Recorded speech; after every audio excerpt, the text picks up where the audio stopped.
He loved me when I was unlovable. He wanted me when nobody else wanted me. And he loves you too. So much so that he would be willing to be scarred so that we would have salvation. Listen at all of the hurt and pain that he went through. He was wounded. He's bruised. He's chastised. But because of the stripes, we're healed. Many years ago on the campus of Wiley College, the late great Dr. Inez Jenkins, Professor Inez Jenkins, asked the class one morning in November, she asked, what are the only things in heaven made by the hands of man? I was a little old preacher then, and my little mind started trying to figure out what in the world could be in heaven that was made by the hands of man, because everything in heaven that I knew of then was made by the hands of the awesome God. The throne of life, made by the hands of God. The river of life that beat against the banks of everlasting deliverance, made by the hands of God. The bema, the tree of life with leaves for healing of the nation, made by the hands of God.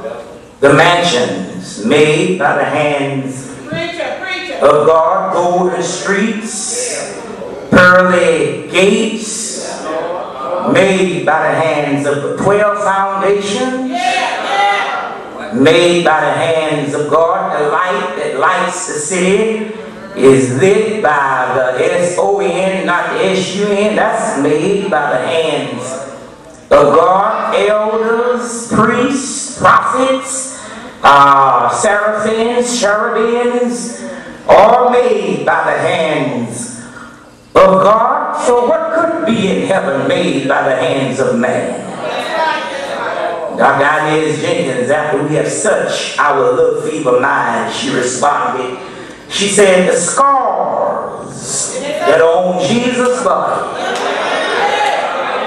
are the only thing in heaven made by the hands of man. She said, when they nailed his hands and riveted his feet and put a crown around his head, when he died with the scars. And when he was buried with the scars. And when he rose with the scars. And 40 days later, when he stepped on a cloud and went back to heaven and sat down on the right hand of the Father, the scars were on his body. And one day when he returned, he's going to return with the same scars. And if by chance we're saved at all this morning, we were saved not with a beautiful hand or a manicured hand.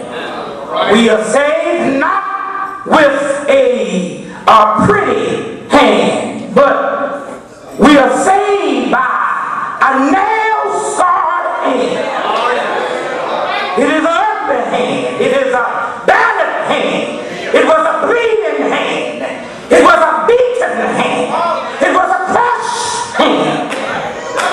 You're saved today by the nail scarred hand of Jesus.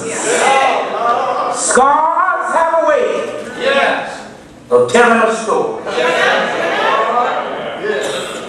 You can be here today in 2009.